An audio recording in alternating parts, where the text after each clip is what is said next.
Did you see that awkward moment when James told his date she had lipstick on her teeth and pointed out her discoloration? I literally died. Oh my god, I was screaming. But wait, was that brutal honesty actually a deal breaker or did it somehow work in his favor? That's what we need to talk about. Hi, I'm Chelsea. And I'm Nat. Welcome to Reality Rants and Raves. Today we will be talking all things episode 3. That's right. Love on the Spectrum is back with what might be the most emotionally raw episode yet. Connor might have found his perfect match. Tanner had the most painful friend-zoning moment I've ever witnessed. And we need to discuss if someone's trying to use James for his social media following because something felt super off about that date. Plus, we've got a new cast member looking for her Princess Charming, and Madison's back in purple from head to toe with her dolls in tow. I'm already emotional about how Connor's mom got all choked up talking about him growing up and finding love.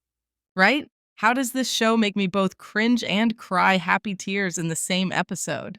Okay, let's jump right back into Connor and Georgie's date because this was the sweetest thing I've ever seen. Not me sitting there squealing at my TV. The way they just naturally clicked with that same nerdy humor was everything. I just feel like they complement each other so perfectly. And can we talk about the croquet? That was a choice, but somehow the most perfect date activity for them.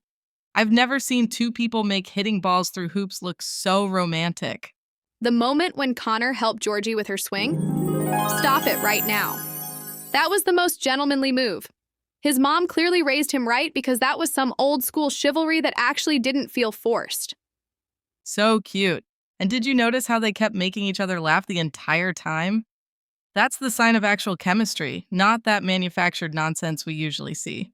They were both so disappointed when the date was ending. Like they both had that look of, wait, we have to stop talking now?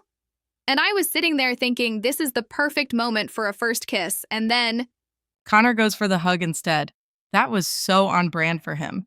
Honestly, it was kind of refreshing to see someone take it slow in the era of immediate physical connections. and the way she enthusiastically accepted his offer for a second date, pure joy. This is giving me all the fuzzy feels. And whoever in production agreed to play Man on the Moon for Connor as he walked away deserves a raise. Chef's kiss.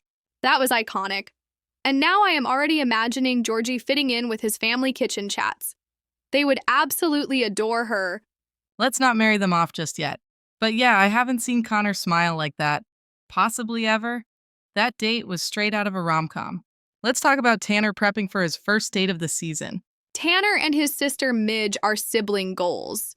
Did you notice how she wasn't telling him what to do but subtly guiding him instead? That's what made it work. She wasn't talking down to him or making him feel unprepared. She was just casually helping him brainstorm questions he could ask and reminding him to show interest in what his date says. I was rooting for him so hard after seeing how excited but nervous he was. Me too. Now let's move on to Madison and her dating journey this episode. That girl has such an incredible attitude, even after things didn't click with Brandon. Most people would be so discouraged after a date that didn't work out, but Madison just bounces right back with that adorable, scrunchy smile of hers. She's literally my dating inspiration. That purple outfit she wore was so Madison. Purple from head to toe, completely committed. Monochromatic fit seems to be her signature. I actually love how she knows exactly who she is and what she likes. That level of self-awareness is something most people on dating shows completely lack. What killed me was when she was updating Jennifer Cook about her date with Brandon. There was no bitterness, no drama, just we didn't jive, and she's ready to move on. Amazing. It gave healthy emotional processing. And can we just talk about how cute it is that she keeps bringing dolls on her dates?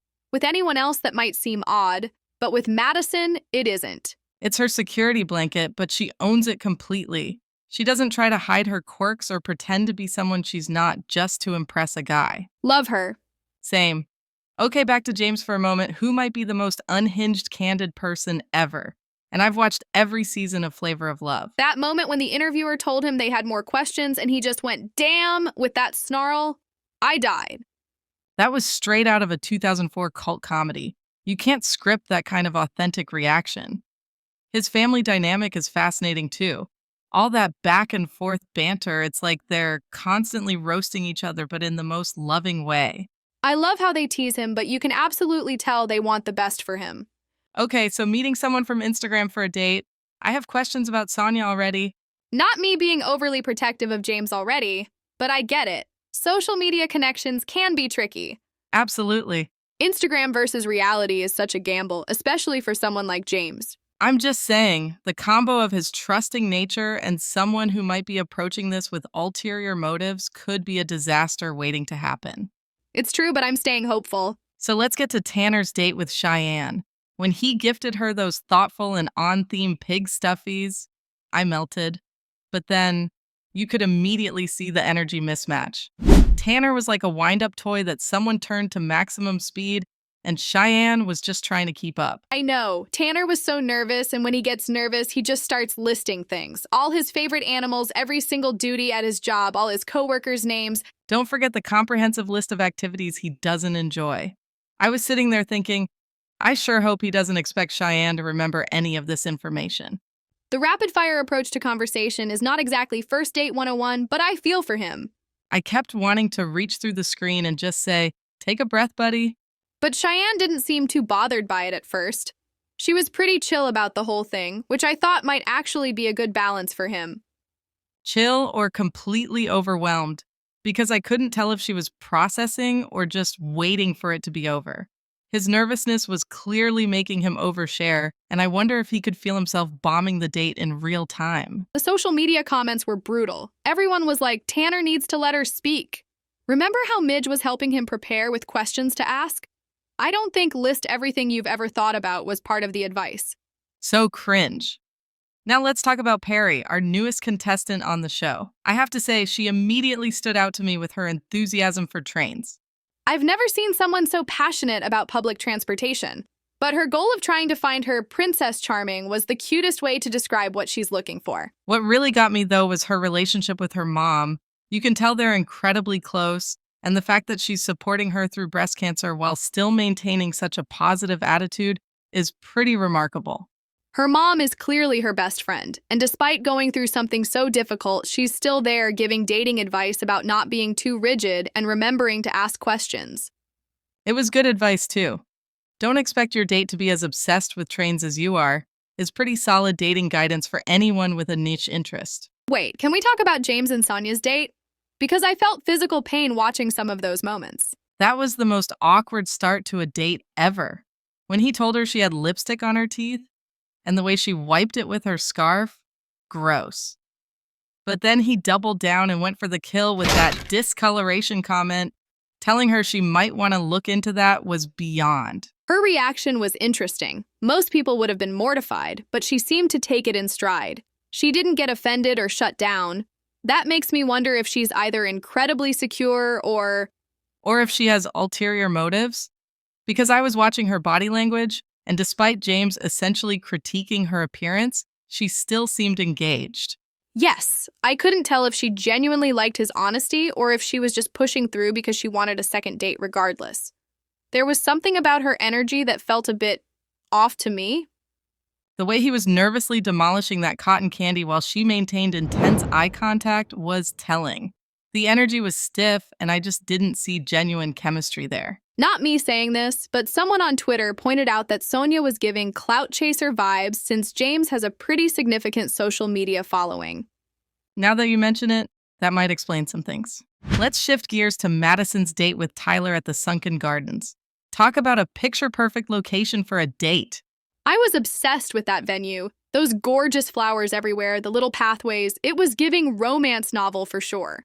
And Tyler immediately earned points by showing up with flowers. Although bringing flowers to a flower garden is a bit like bringing sand to the beach. No, but seriously though, it was a sweet gesture. Madison looked so happy to receive them. And thank God they naturally jumped into conversation. After seeing the train wreck that was her date with Brandon. We still got that classic love on the spectrum awkwardness we've come to expect, but they seemed to click better for sure. Right?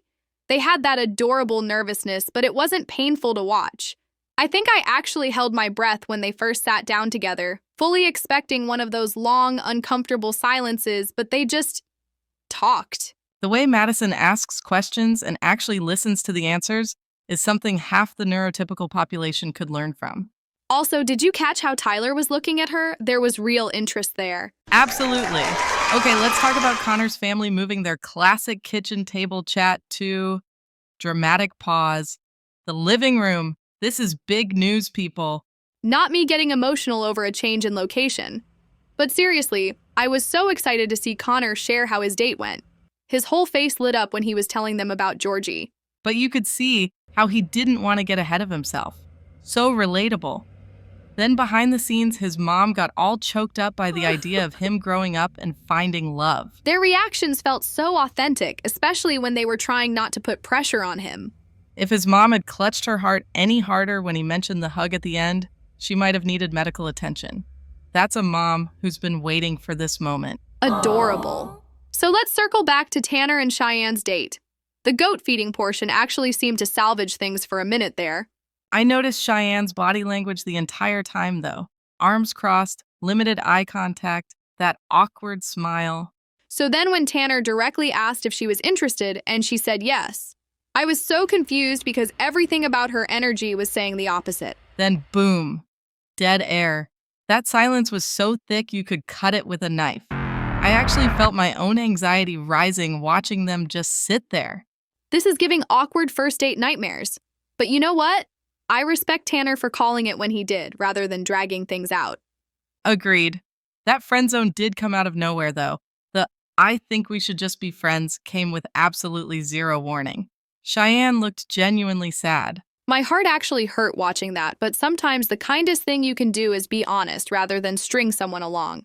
Their energies were just completely different wavelengths. Back to our train-loving lady who met with her train-loving crew. Have you ever seen someone light up the way she does when talking about the MBTA? Never, but I was smiling the entire time. The way she proudly carried that big T sign to meet her friends was such a pure moment. And her saying she's T-rific, my favorite pun of the season. You can tell those friendships are built on such a genuine shared passion. It's rare to find people who get equally excited about your special interest, especially one as specific as Boston's transit system. I loved how supportive her friends were about her dating journey, too. They gave some really practical advice about making sure to ask questions and show interest in her date's interests.